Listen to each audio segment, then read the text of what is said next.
Hi guys and welcome back to the channel Deepak Yadav Education. Welcome to the Daily Hindu News and Editorial Analysis of 30th of May 2024. तो guys आज है तारीख 30 मई 2024 और है Thursday. देखेंगे आज के द हिंदू कंप्लीट न्यूज़पेपर को एनालाइज करेंगे। बट लेक्चर में आगे बढ़ने से पहले अगर आपको इस लेक्चर का पीडीएफ चाहिए तो क्या करना है, सबसे पहले डाउनलोड करना है टेलीग्राम, देन उसके बाद जाके सर्च बॉक्स में टाइप करना Deepak Yadav education UPSC. As you can see guys आपको ये वाला चैनल मिल जाएगा, उस पर क्लिक करना और जाकर इस चैनल को ज्वाइन कर लेना। यहाँ से आप डेली बेसिस पे इस लेक्चर के पीडीएफ को डाउनलोड कर पाओगे। नाउ हमेशा की तरह हम लोग अपने लेक्चर को एक मैप के क्वेश्चन के साथ स्टार्ट करेंगे। तो आज आप सभी को मैप में जाकर देखना है शरावती रिवर को कहाँ पर है एग्जैक्टली लोकेटेड, इसको अच्छे से मैप में देखना। देन उसके बाद आकर नीचे कॉमेंट सेक्शन में टाइप करना, जिससे कि आप लोग इसको लंबे समय तक याद रख पाओगे। साथ ही साथ एक क्वेश्चन सॉल्व करेंगे जो कि यूपीएससी पैटर्न के ऊपर बेस्ड आपको देखने को मिलेगा। डेली बेसिस पे आपको ये क्वेश्चंस मिल रहे हैं, तो प्लीज़ दोस्तों उसको ज़रूर से अटेम्प्ट किया करो, क्योंकि करंट अफेयर बेस्ड क्वेश्चंस यहाँ पर आपको सॉल्व करने का चांस मिलता है। जैसे अभी हाल ही में पपुआ न्यू गिनिया नाम का जो देश है वो लगातार बहुत ज़्यादा चर्चाओं में रहा। कल हमने डिस्कशन भी किया था।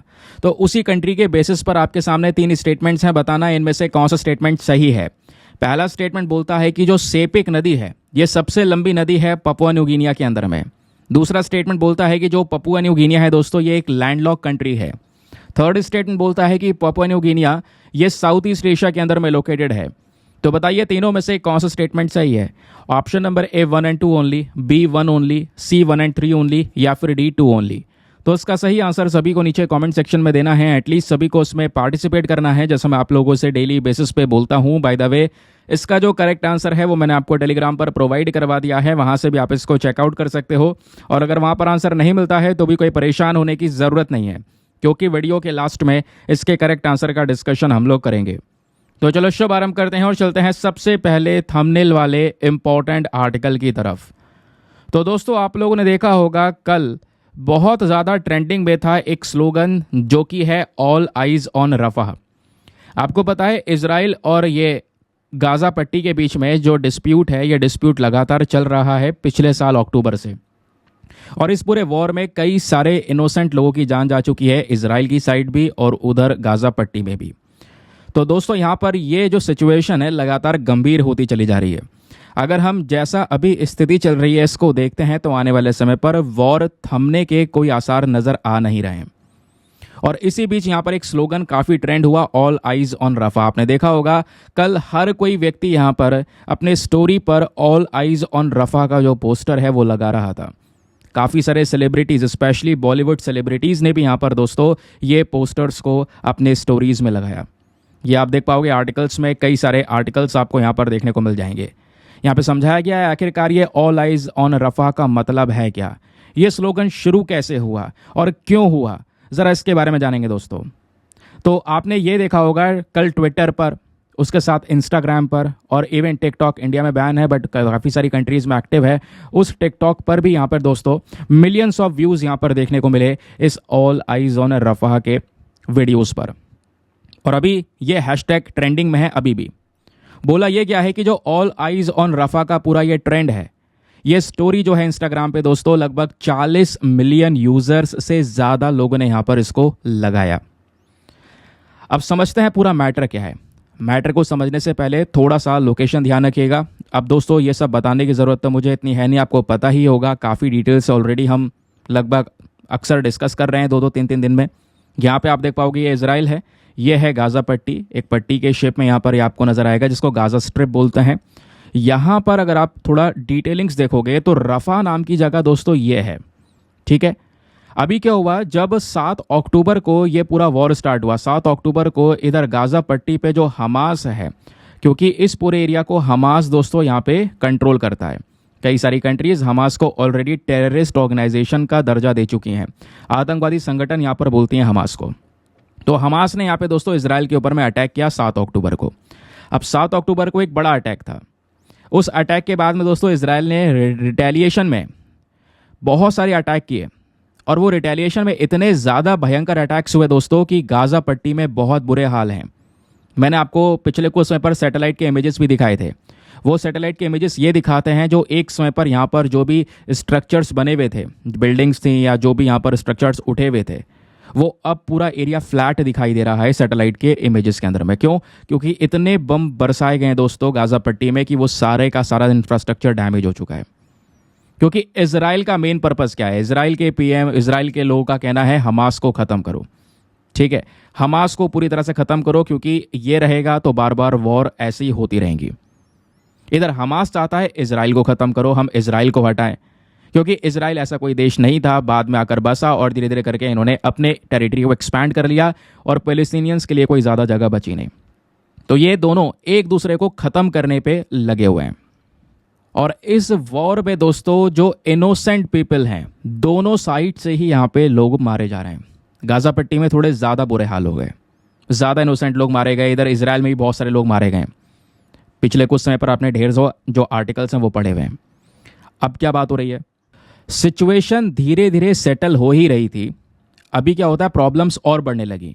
और जो ये ऑल आइज ऑन रफा का स्लोगन है दोस्तों, ये कोई नया स्लोगन नहीं है, मैं आपको बताऊं। ये इस साल फरवरी में स्टार्ट हुआ था, जो फरवरी का महीना था उसी दौरान यहाँ पर ये स्टार्ट हो चुका था। ठीक है, तो बोला जा रहा है उस समय पर World Health Organization, office of the occupied Palestinian territories, ये जो बॉडी है, इसके जो डायरेक्टर थे, इन्होंने यहाँ पर ये स्लोगन स्टार्ट किया था, ऑल आइज ऑन रफा। लोगों से यहाँ पर इन्होंने कह सकते हो रिक्वेस्ट की थी कि सभी लोग अपनी जो आंखें हैं वो रफा के ऊपर जमा के रखें कि रफा में क्या हो रहा है, इजराइल क्या कर रहा है। इस कॉन्टेक्स्ट के बेसिस पर यह स्लोगन शुरू किया गया। अब दोस्तों यहाँ पे होता यह है कि अचानक से वापस से ट्रेंडिंग में आया, क्योंकि अभी तक काफ़ी लोगों को पता ही नहीं होगा कि फरवरी में ऑलरेडी ये स्लोगन स्टार्ट हो चुका है, लेकिन न्यूज़ में अब ये आ रहा है। न्यूज़ में ये इसलिए अब आना शुरू हुआ क्योंकि अभी संडे का पता होगा आपने, संडे में हमास ने फिर से अटैक कर दिया इसराइल के ऊपर, जिसके रिटेलिएशन में इसराइल ने यहां पर अब थोड़ा एक बड़ा कदम उठाया, जिसके बेसिस पे जो इसराइल के पीएम है उन्होंने उस चीज़ को एक्सेप्ट भी किया। देखो हो क्या रहा था, जब इसराइल लगातार गाज़ा पट्टी पे अटैक कर रहा था तो यहाँ पे वार्निंग्स भी दे रहा था कि जितने भी लोग हैं फटाफट खाली कर दें इस एरिया को और फटाफट नीचे की साइड में पहुंच जाएं, सदन वाले पोर्शन में पहुंच जाएं। तो ये रफा नाम की जो जगह है दोस्तों, आज भी ज़्यादातर लोग इसी पर्टिकुलर एरिया में हैं। बोला जा रहा है कि इस पर्टिकुलर एरिया में लगभग 14 लाख से ज़्यादा लोग एक ही जगह पर रुके हुए हैं।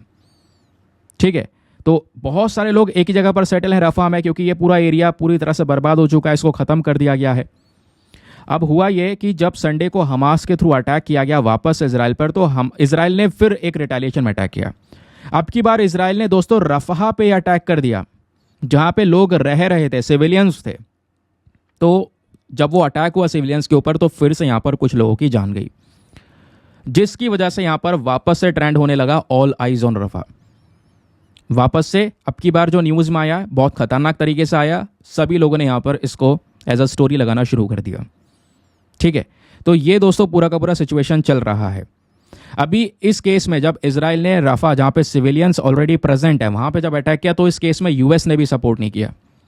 यूएस यहाँ पे इसराइल से, जो कि आपको पता है यूएस का एक बहुत ही ज़्यादा करीबी दोस्त है इसराइल। कभी ये बोला जाता है कि यूएसए का 51वां स्टेट है, 51th स्टेट है यहाँ पर इसराइल। तो यूएसए ने यहाँ पर सपोर्ट नहीं किया। यूएसए बोलता है हम वेपन्स आपको दे रहे हैं, लेकिन हम आपको ये परमिशन नहीं देंगे कि आप रफा पे अटैक करो। बट इसराइल का ही रफा पे अटैक हुआ, कुछ लोगों की वहाँ पे जान गई फिर से, जिसके बेसिस पर जो इसराइल के पीएम हैं बेंजामिन नेतन्याहू इस चीज़ को एक्सेप्ट भी करते हैं। तो दोस्तों रिसेंट जो ये इंसिडेंट हुआ है, इस इंसिडेंट के बाद यहाँ पे हमास ने ये बोल दिया अब हम इसराइल के साथ में कोई बातचीत नहीं करेंगे। हमास का स्टेटमेंट आ चुका है, पहले बातचीत कर रहे थे बट अभी पहले हमास ने अटैक किया संडे में, उसके बाद इसराइल का रिटेलिएशन अटैक हुआ, फिर हमास ने यहाँ पर बोल दिया अब हम कोई बातचीत नहीं करने वाले। अब बातचीत नहीं करने वाले, इसका मतलब यहाँ पर ये जो वॉर है और ज़्यादा एस्केलेट हो सकती है, प्रॉब्लम्स और बढ़ सकती हैं। ठीक है, और इन प्रॉब्लम्स में जो लोग हैं, जो सिविलियंस हैं, वो यहाँ पर ज़्यादातर मारे जा रहे हैं, उनको सबसे ज़्यादा प्रॉब्लम्स आज के समय पर फेस करनी पड़ रही है।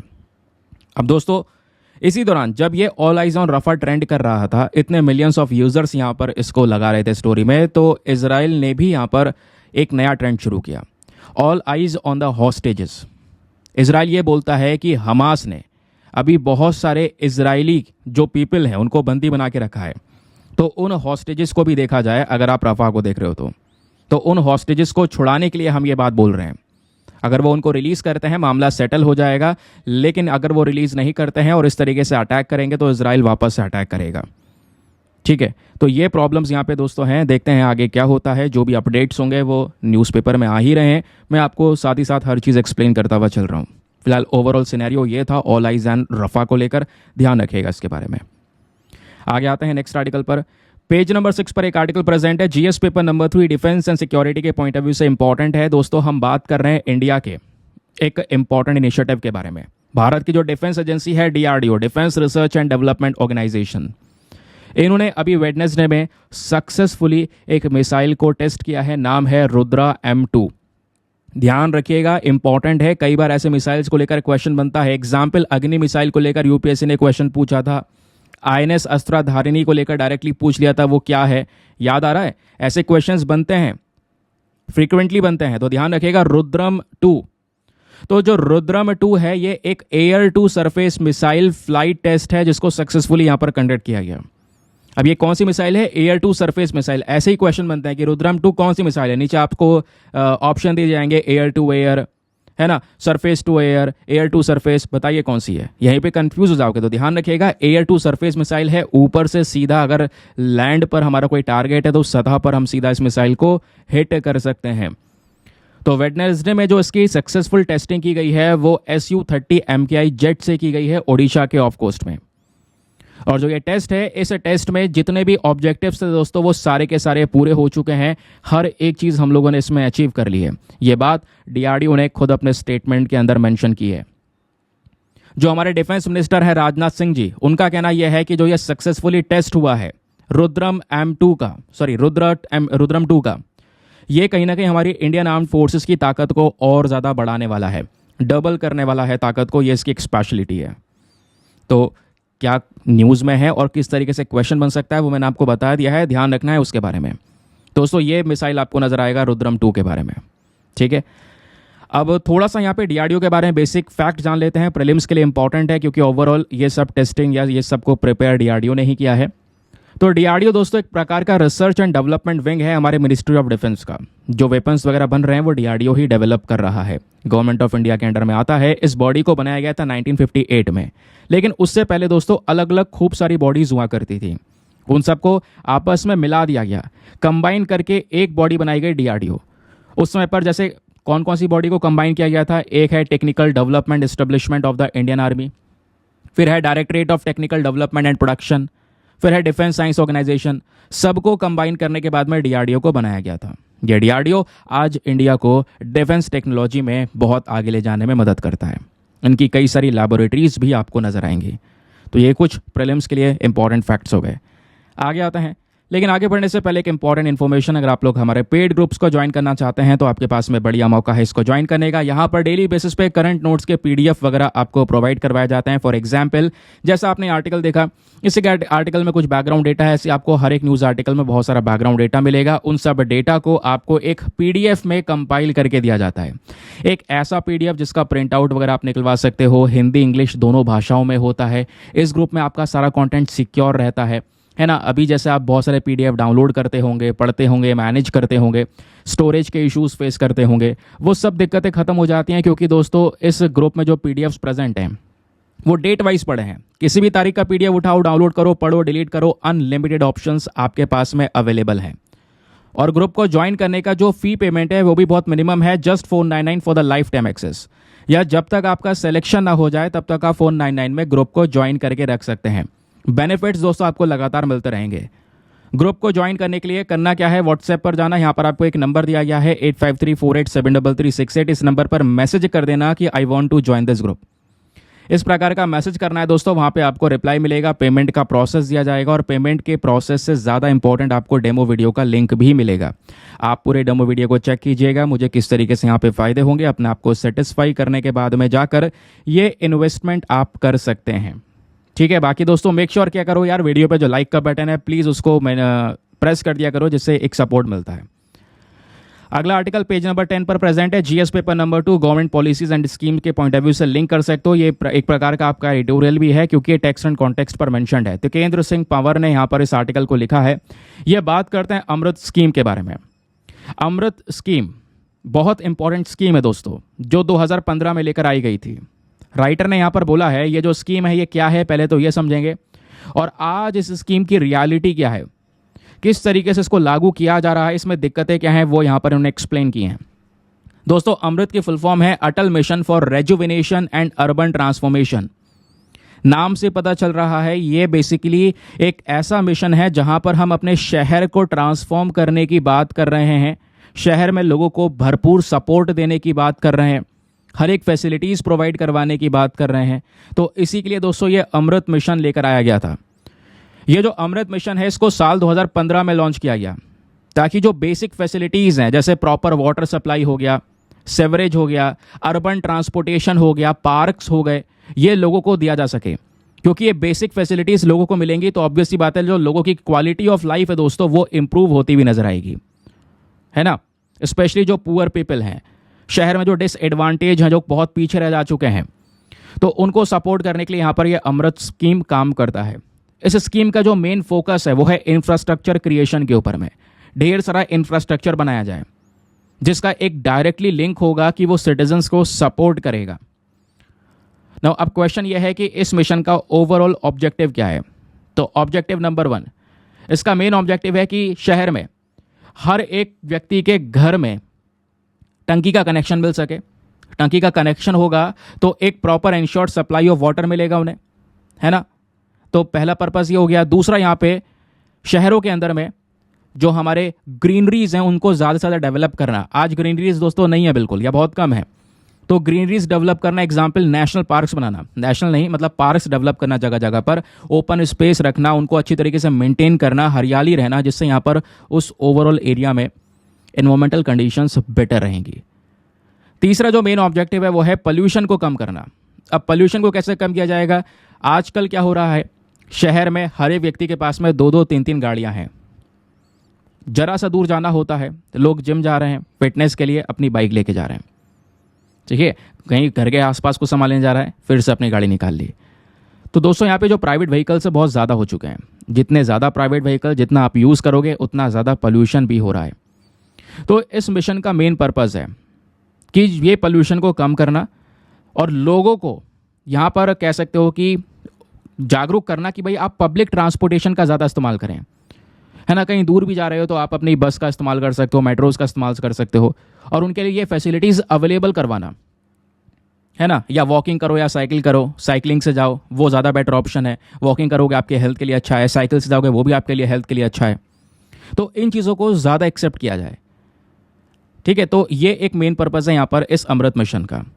ये जो मिशन है ये आज के समय पर कवर कर रहा है 500 अलग अलग बड़े बड़े शहरों को, जहाँ पर आप कह सकते हो सभी सिटीज़ एंड टाउन्स को कवर किया जा रहा है, और ऐसे शहरों को कवर किया जा रहा है जहाँ पे पॉपुलेशन जो आबादी है वो 1 लाख से ज़्यादा है। और यहाँ के अचीवमेंट्स के बारे में बात करेंगे तो दोस्तों ये जो अमृत है यहाँ पर आप कह सकते हो उनका अचीवमेंट ये है, इन्होंने जो वाटर सप्लाई है वो इंश्योर की है। 1.1 करोड़ हाउस होल्ड्स को जो ये वाटर टैप कनेक्शंस है वो प्रोवाइड करवाए हैं। 85 लाख सीवर कनेक्शंस प्रोवाइड करवाए हैं। 4 करोड़ से ज़्यादा लोगों को बेनिफिट्स मिले हैं, ऐसा यहाँ पर मेंशन किया गया है अमृत मिशन के बारे में। और इसी के बेसिस पे अमृत 2.0 भी स्टार्ट किया गया था, आपको याद होगा, वो भी बेसिकली उसके भी मेन ऑब्जेक्टिव्स यही हैं। तो आपने बेसिक आइडिया समझा क्या है, क्वेश्चन बनेगा तो इस मिशन से बन जाएगा। लेकिन अब थोड़ा सा यहाँ पे जान लेते हैं कि जो हमारे राइटर हैं वो क्या बोलते हैं इस आर्टिकल में, इस एडिटोरियल में। राइटर बोलते हैं कि जो चीज़ें हमने देखी हैं इस मिशन में पढ़ी हैं, बट सिचुएशन यह है कि रियलिटी कुछ और हो रही है। अब रियलिटी क्या हो रही है ज़रा इसको समझिएगा। राइटर का कहना यहाँ पर यह है कि लगभग 2 लाख लोग हर साल यहाँ पर ख़त्म हो रहे थे, यानी कि मर रहे थे, क्योंकि उनको प्रॉपर वाटर का सप्लाई नहीं मिल पा रहा था, प्रॉपर साफ़ सफाई नहीं थी, प्रॉपर हाइजीन नहीं था। फिर साल 2016 में दोस्तों डिजीज़ या जो बीमारियाँ इनका बर्डन बहुत ज़्यादा था, और वो जो ज़्यादातर बर्डन है वो अनसेफ वाटर की वजह से हो रहा था, यानी साफ़ पीने का पानी अवेलेबल नहीं था। तो ये भी एक मेन प्रॉब्लम थी। देन उसके बाद में यहाँ पर इन्होंने मेंशन किया कि अनसेफ वाटर की वजह से लोगों की जान भी जा रही थी, और ये सिचुएशन इंडिया में चाइना से 40 गुना ज़्यादा बदतर थी। अब ये सब चीज़ें इम्प्रूव नहीं हो पाई हैं आज भी, पहले भी जो सिचुएशन थी अभी भी है, अभी इम्प्रूवमेंट हुआ है, बट इतना बढ़िया इम्प्रूवमेंट नहीं हुआ है जितना हम लोगों ने एक्सपेक्ट किया था। फिर ये बात करते हैं कि बहुत ज़्यादा मात्रा में जो वेस्ट वाटर है, और उन वेस्ट वाटर, गंदा पानी जगह जगह से रिलीज़ हो रहा है, लेकिन उस गंदे पानी को हम प्रॉपर ट्रीट तो नहीं कर पा रहे हैं, और ट्रीट ना करने की वजह से, उस गंदे पानी की वजह से बीमारियां बहुत सारी फैल रही हैं। लगभग 150 रेजर्वायर्स ऐसे हैं जिसको हमारी केंद्र सरकार मॉनिटर कर रही है, जो प्रॉपर पानी पीने का सप्लाई, मतलब पीने का पानी जो है उसको सप्लाई कर रही है, इरिगेशन के लिए प्रोवाइड करवा रही है। तो राइटर यहाँ पर ये भी बोलते हैं कि अराउंड 21 ऐसे बड़े बड़े शहर हैं जो कहीं ना कहीं आने वाले समय पर पानी से परे हो जाएंगे, पानी वहाँ पर ज़्यादा अवेलेबल होगा नहीं। नीति आयोग की एक रिपोर्ट है जो कि ये मेंशन करती है कि 40% जो इंडिया की आबादी है दोस्तों, उनके पास में 2030 तक पीने का पानी नहीं होगा, उसका एक्सेस प्रॉपर नहीं हो पाएगा। फिर लगभग 31% जो अर्बन इंडियन हाउस होल्ड्स हैं दोस्तों, उनके पास में आज भी प्रॉपर जो पाइप्ड वाटर है वो प्रेजेंट नहीं है। ठीक है, लगभग बताया जा रहा है 31% के आसपास जो अर्बन इंडियंस हैं उनके पास में अभी भी पाइप का कनेक्शन नहीं है। फिर यहाँ पे मेंशन किया गया है 67.3%, अगर आप इनको देखोगे तो वो प्रॉपर तरीके से पाइप जो सीवरेज कनेक्शन है उनके पास में वो नहीं है। और एवरेज वाटर सप्लाई पर पर्सन के हिसाब से हम इंडिया में देखें तो वो कम हो चुकी है। रिक्वायर्ड जो पानी है वो 135 लीटर्स के आसपास है, बट जो आज मिल पा रहा है शहर में लोगों को वो 69.25 लीटर्स के आसपास मिल पा रहा है। फिर इन सब चीज़ों के अलावा हम बात कर रहे हैं अमृत मिशन में एयर क्वालिटी को इम्प्रूव करने की, क्या वो इम्प्रूव हुई है? वो भी इम्प्रूव नहीं हुई है। तो इन सब सेक्शंस में कोई ज़्यादा इम्प्रूवमेंट हमको नज़र आया नहीं है। एक national clean air programme launch किया गया था हमारी केंद्र सरकार के थ्रू 2019 में, और ये जो प्रोग्राम है ये अमृत 2.0 स्कीम के तहत लेकर आया गया। लेकिन हम क्या कर रहे हैं, एयर क्वालिटी का कॉन्सेप्ट लेकर तो आ गए, लेकिन हम फोकस कर रहे हैं वाटर के ऊपर, सेवरेज कनेक्शंस के ऊपर में। बट प्रॉब्लम ये हो गई कि हम एयर पोल्यूशन के ऊपर ज़्यादा ध्यान दे नहीं पाए, जिस चक्कर में एयर पोल्यूशन भी यहाँ पर एक मेजर कारण बन गया। तो राइटर ने ये एक्सप्लेन किया है कि रियलिटी आज के समय पर अभी भी बहुत भयंकर है, जिसके लिए हमें और इंटेंस स्टेप्स उठाने की ज़रूरत है अगर इन चीज़ों को रिजॉल्व करना है तो। क्योंकि हम हज़ारों करोड़ रुपया यहाँ पे खर्च कर रहे हैं इस मिशन के तहत, तो उन पैसों का एक बढ़िया यूटिलाइजेशन होना बहुत ज़्यादा ज़रूरी है। क्योंकि इंडिया टारगेट रख रहा है कि हम 2047 तक एक डेवलप्ड कंट्री बनेंगे, पोल्यूशन को कम करेंगे, 2070 तक नेट ज़ीरो एमिशन को अचीव करेंगे, उसके बाद कोई पोल्यूशन नहीं करेंगे। तो ये सारे टारगेट्स अचीव हो पाएंगे, तभी हो पाएंगे जब हमारे इंटेंस एक्शंस लिए जाएंगे, और वो इंटेंस एक्शंस ना होने की वजह से दिक्कत बहुत बढ़ेगी।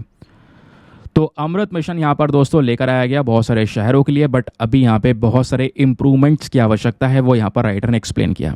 ये मिशन है क्या, ऑलरेडी हम लोगों ने यहाँ पर डिस्कस कर लिया है। चलिए एक और इंपॉर्टेंट टॉपिक आता है एग्जामिनेशन के पॉइंट ऑफ व्यू से, स्पेशली पेज नंबर 12 पर प्रेजेंट है GS paper number 2 government policy से, आप इसको लिंक कर पाओगे। बात ये हो रही है लगभग 6 साल बाद पहली बार, ध्यान से सुनना, 6 साल बाद पहली बार इंडिया गेहूं इंपोर्ट करने जा रहा है। क्योंकि हमारे पास में गेहूं का शॉर्टेज हो चुका है, हम अपने रिजर्व्स को, जो हमारे भंडार हैं, उसको भरना चाहते हैं। तो इंडिया दोस्तों यहाँ पे शुरू करेगा वीट इंपोर्ट को लगभग 6 साल के गैप के बाद, ताकि जो हमारे रिसोर्सेज खत्म हो चुके हैं, रिजर्व्स में गेहूं खत्म हो चुका है, उसको वापस से भरा जा सके। और इसी बीच में हम लोग पहले एक्सपोर्ट भी नहीं कर रहे थे। पता होगा लास्ट ईयर हमने वीट को एक्सपोर्ट करने पे बैन लगा दिया था। बैन इसलिए लगाया था क्योंकि हमारे पास में खुद ज़्यादा अवेलेबिलिटी नहीं है उसकी, तो हम अगर उसको एक्सपोर्ट कर रहे होते तो इंडिया में और क्राइसिस आते। नाउ सिचुएशन अब आउट ऑफ कंट्रोल होने की वजह से इंडिया को वीट इंपोर्ट करना पड़ेगा, और 6 साल बाद हम ये गेहूं इंपोर्ट करेंगे, ऐसा यहाँ पर मेंशन किया गया। अब दोस्तों बोला यह जा रहा है कि जो हमारे प्राइवेट ट्रेडर्स हैं, है ना, वो यहाँ पर खरीदेंगे गेहूं, स्पेशली जो सबसे बड़े एक्सपोर्टर्स हैं, जैसे रशिया हो गया। रशिया बहुत सारा गेहूं का उत्पादन करता है, दुनिया भर की कंट्रीज़ को बेचता है। तो हम रशिया से भी दोस्तों बहुत सारा जो वीट है उसको परचेज़ करने वाले हैं। अभी एक नया वीट का हार्वेस्ट सीजन शुरू होने वाला है ना, गेहूं का एक नया सीजन शुरू होगा। केंद्र सरकार हमारी यहाँ पर वेट कर रही है, और हमारा अभी मेन टारगेट यही होगा कि रशिया से सपोर्ट लिया जाए, रशिया से ये जो वीट वगैरह वो परचेज़ की जा सके। गवर्नमेंट का मेन टारगेट यही है कि हमारे देश में जो डिमांड्स है उसको पूरी की जा सके, नहीं तो फिर एक बड़ा क्राइसिस स्पेशली वीट को देखते हुए हो सकता है। ठीक है, तो जो वीट इंपोर्ट ड्यूटी है वो जून के बाद में हटा दी जाएंगी। जो इंपोर्ट के ऊपर ड्यूटीज़ वगैरह लगाई जा रही हैं उसको यहाँ पर जून के बाद में हटाना चाहिए, ताकि जो प्राइवेट ट्रेड है, वो प्राइवेट ट्रेडर्स हैं, वो बहुत सारा वीट इंपोर्ट कर सके। क्योंकि अभी कुछ ड्यूटीज़ हैं दोस्तों, टैक्सेस लगते हैं, जिसकी वजह से थोड़ा महंगा हो जाएगा इंपोर्ट। तो हमें यहाँ पर वो उनको हटाना होगा, ताकि यहाँ पे आप कह सकते हो हम ज़्यादा से ज़्यादा बढ़िया तरीके से इंपोर्ट कर सकें, ताकि अपने जो रिजर्व्स हैं उनको फुलफिल कर सकें, और अपने फार्मर्स के इंटरेस्ट, क्योंकि फार्मर्स को भी प्रोटेक्शन देनी होगी, सिंपल सी बात है। तो फार्मर्स के इंटरेस्ट को देखते हुए यहाँ पर जो ड्यूटीज़ हैं दोस्तों वो समय के साथ में वापस से मेंशन भी करनी होंगी, ताकि हमारे देश के जो किसान हैं उनका भी जो गेहूँ है वो आराम से बिकता रहे। ठीक है, तो इन सब चीज़ों को यहाँ पर मेंशन किया गया है इस पर्टिकुलर आर्टिकल में। देखते हैं अभी आगे किस तरीके से नई पॉलिसीज़ को अपनाया जाता है। अभी वैसे हम करेंगे ये बात यहाँ पर मेंशन की जा रही है, अभी होना स्टार्ट नहीं हुआ है, अभी ये होगा। ठीक है, तो एग्जाम पॉइंट ऑफ व्यू से अगर कुछ पढ़ना है दोस्तों तो थोड़ा सा यहाँ पे आपको वीट के बारे में ज़रूर से पढ़ना होगा। वीट को लेकर क्वेश्चन बन सकता है, जैसे राइस को लेकर ऑलरेडी यूपीएससी एक क्वेश्चन पूछ चुका है, शुगर केन को लेकर क्वेश्चन पूछ चुका है, ऐसे कई सारी क्रॉप्स को लेकर सवाल बनते हैं। तो वीट के यानी गेहूं के बारे में ध्यान रखिएगा दोस्तों। इंडिया में चावल के बाद गेहूं एक दूसरा इंपॉर्टेंट सीरियल क्रॉप है जिसको ज़्यादातर लोग कंज्यूम करते हैं। इंडिया में मेन फसलें ही हैं, गेहूं चावल तो भैया मेन है, सभी लोग इसको कंज्यूम करते हैं। और ध्यान रखिएगा वीट एक राबी क्रॉप है ना। यहाँ पर कह सकते हो जो इसको ग्रो करने का सीज़न होता है वो थोड़ा सा ठंडा सीज़न चाहिए होता है। उसके अलावा जो हमारा ग्रीन रिवॉल्यूशन था, जो हमारा हरित क्रांति हुई थी, तो उस ग्रीन रिवॉल्यूशन के बाद हमने वीट को ही सबसे ज़्यादा बढ़ावा दिया था। उस ग्रीन रिवॉल्यूशन की वजह से जो स्पेशली गेहूं है दोस्तों उसको ज़्यादा बढ़ावा मिला। आज हम गेहूं को सबसे ज़्यादा प्रोड्यूस भी करते हैं। और वीट कल्टीवेशन को यानी गेहूं की खेती को सपोर्ट करने के लिए गवर्नमेंट के कई सारे इनिशिएटिव्स भी हैं।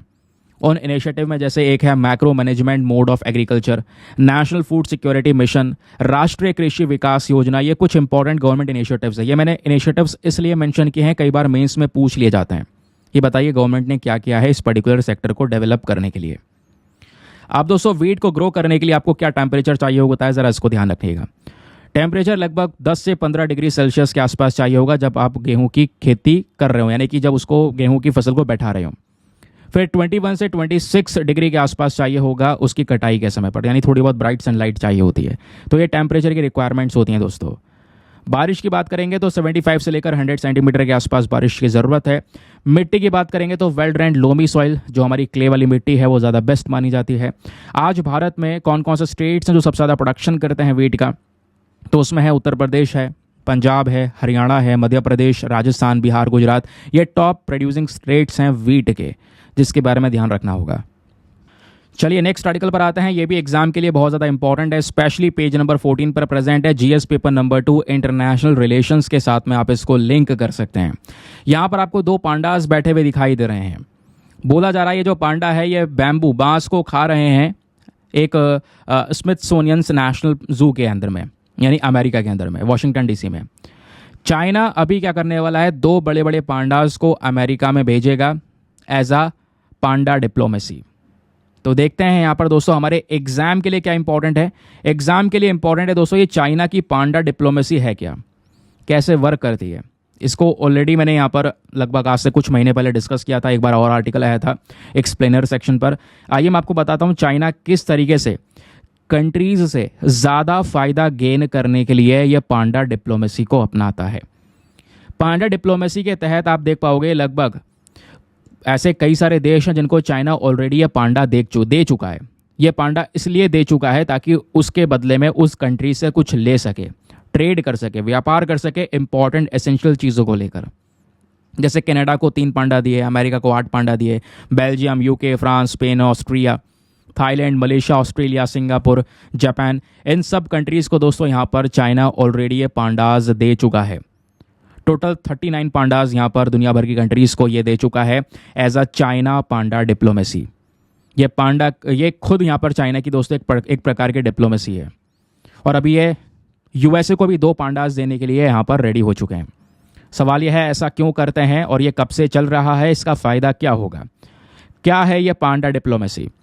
दोस्तों सबसे पहले जो जायंट पांडा है जो आपको फोटो में दिखाई दे रहा है, ये जायंट पांडा केवल और केवल चाइना के अंदर पाए जाते हैं। स्पेशली चाइना के अंदर जो यांगत्से रिवर बेसिन है वहाँ पर, केवल चाइना के अंदर में। अब चाइना के अंदर पाए जाते हैं तो दूसरी जगह पर इन पांडास का इंपॉर्टेंस ज़्यादा होगा, सिंपल सी बात है। तो चाइनीज़ गवर्नमेंट क्या करती है दोस्तों, इन पांडा को एज अ गवर्नमेंट गिफ्ट या लोन के तौर पर प्रोवाइड करवाती है दूसरे देशों को। भाई जिसके साथ में दोस्ती को बढ़ाना हो, जहाँ पे कुछ इंपॉर्टेंट चीज़ें हो, चाइना को लग रहा है यार ये देश हमारे लिए ज़रूरी है, क्योंकि जियोपॉलिटिक्स में यार हर कोई व्यक्ति, हर कोई कंट्री अपने इंटरेस्ट के लिए काम कर रहा है। तो सपोज़ यहाँ पर चाइना को लग रहा है कि यार ये देश हमारे लिए इंपॉर्टेंट हो सकता है, यहाँ से हम बहुत सारी इंपॉर्टेंट चीज़ें निकाल सकते हैं, हमें यहाँ से ये मिनरल्स मिल सकते हैं। तो चाइना यहाँ पर उस देश के साथ में दोस्ती को और ज़्यादा बढ़ाने के लिए ये जो पांडास हैं as a government gift provide करवाता है कि भाई लीजिए हमारी साइड से ये पांडा, ये केवल चाइना में पाए जाते हैं, आप हमारे सच्चे दोस्तों, हम आपको प्रोवाइड करवा रहे हैं, लेकिन इसके बदले में ये यहाँ पर एक डील होनी चाहिए। तो इस तरीके से दोस्तों यहाँ पर ये पांडा डिप्लोमेसी बैठती है। अब सवाल यह है कि ये जो पांडा डिप्लोमेसी है ये पॉपुलर कैसे हो गई। तो ये जो पांडा डिप्लोमेसी है दोस्तों, ये 20th सेंचुरी में ही यहाँ पर शुरू कर दी गई थी। कुछ एक्सपर्ट्स का मानना यहाँ पर यह है जो तैंग डायनेस्टी थी, जिन्होंने 7th सेंचुरी से लेकर 10th सेंचुरी के बीच में रूल किया, उनके समय से यहाँ पर यह पांडा को लेकर इस प्रकार की डिप्लोमेसी अपनाई जा रही है। उस समय पर भी यहाँ पर जापानीज़ को यहाँ पर जो ये पांडास वगैरह वो एक्सपोर्ट किया करता था यहाँ पर चाइना, मतलब एक्सपोर्ट नहीं, एज अ गिफ्ट के तौर पर दिया करता था, ताकि उसके रिटर्न में उनको भी अपने कुछ काम की चीज़ें मिल सकें। और ऐसे आपको मल्टीपल रिकॉर्ड्स देखने को मिलेंगे, चाइना ने ऐसे पांडास को एज अ गिफ्ट या डोनेशन के तौर पर यूएसए, यूके, फ्रांस, जापान इनको प्रोवाइड करवाया है। इन सब देशों को दोस्तों चाइना ऑलरेडी ये पांडास दे चुका है, और ये अक्सर यहाँ पे माना जाता है ये एक मॉडर्न पांडा डिप्लोमेसी की शुरुआत है। और ये शुरुआत तभी हुई थी, बहुत पहले हो चुकी थी, जब यहाँ पर चाइना ने अमेरिका को ये पांडास प्रोवाइड करवाए। अमेरिका ने अपने जू के अंदर में ये पांडास रखे। अभी आपने 2 फोटो देखी थी ना, जो स्टार्टिंग मैंने आपको दिखाई थी फोटो, जिसकी वजह से ये आर्टिकल डिस्कस कर रहे हैं, वो उसी नेशनल जू की है, वॉशिंगटन डीसी की। वहाँ पे हमने 2 पांडास चाइना ने 2 पांडास अमेरिका को प्रोवाइड करवाए थे। अब ये काम दोस्तों यहाँ पर अप्रैल 16, 1972 और बीच तक यहाँ पे चलता रहा। फिर कुछ समय बाद चाइना ने ये पांडास को गिफ्ट करना बंद कर दिया। लगभग 1980s में बताया जा रहा है चाइना ने गिफ्ट करना बंद कर दिया। बोला यहाँ पे कि अब हम गिफ्ट नहीं कर रहे, इसके बदले हम आपको लोन दे देंगे। आप लोन लेना चाहते हो, लोन लीजिए, $1 मिलियन पर ईयर की फ़ी के बेसिस पर। एक छोटी सी फ़ी लेंगे और ये फ़ी ये होगी, इसके बदले में आप लोन ले लो, ठीक है।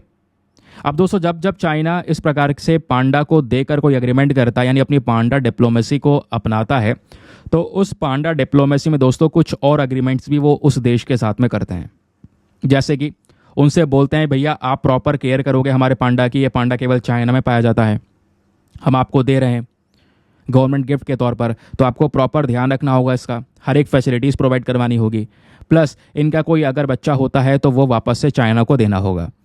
तो ये इस बेसिस पर यहाँ पर ये चाइना इस डिप्लोमेसी को सपोर्ट करता है।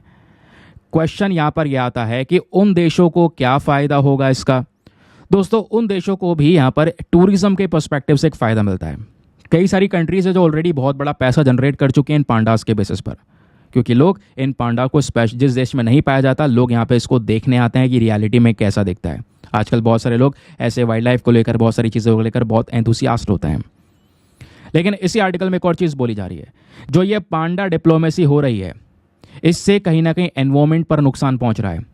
एनवायरमेंट को दोस्तों बहुत हल्के में लिया जा रहा है। कहोगे ऐसा कैसे?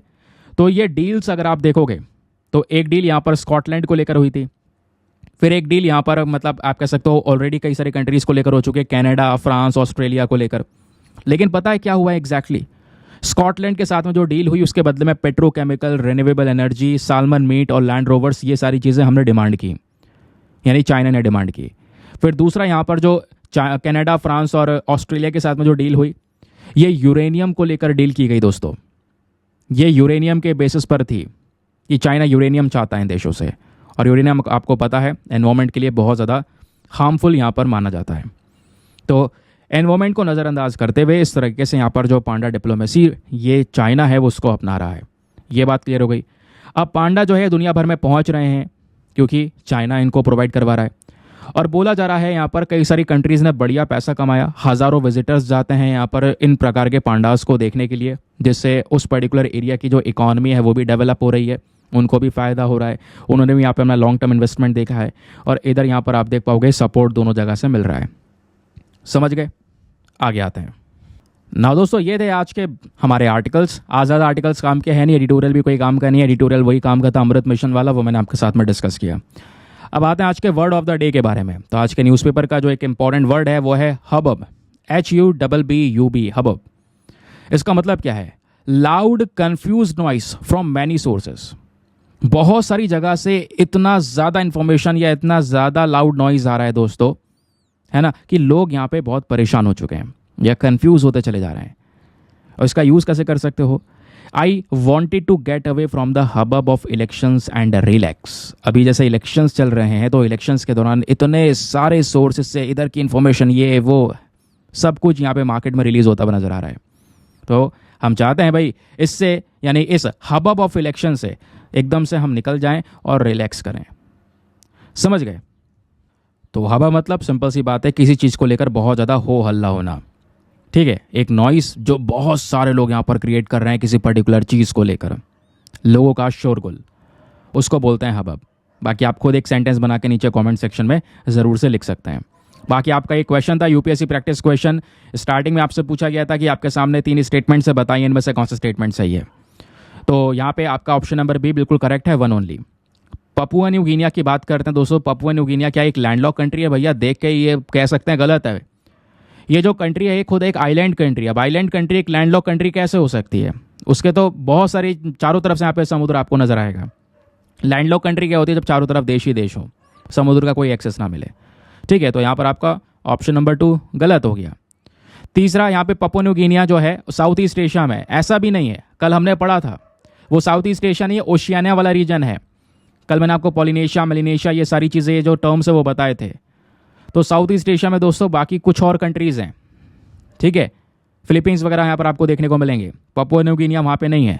तो ऑप्शन नंबर 3 भी गलत है। पहला वाला सही है। हाँ, सेपिक नदी है जो दोस्तों सबसे लंबी नदी है आज के समय पर पपुआ न्यू गिनिया के अंदर में। Option number B, one only is the correct answer. जो ये सेपिक नदी है दोस्तों अभी तक एक लॉन्गेस्ट नदी है। इसकी जो लेंथ है वो है 1126 किलोमीटर, जो पपुआ न्यू गिनिया के अंदर में बहती हुई नजर आती है। चलिए, इसी के साथ में करते हैं लेक्चर को समाप्त और मिलते हैं आपसे अगले वीडियो में। आज के लिए bye bye, have a nice day, thank you and जय हिंद।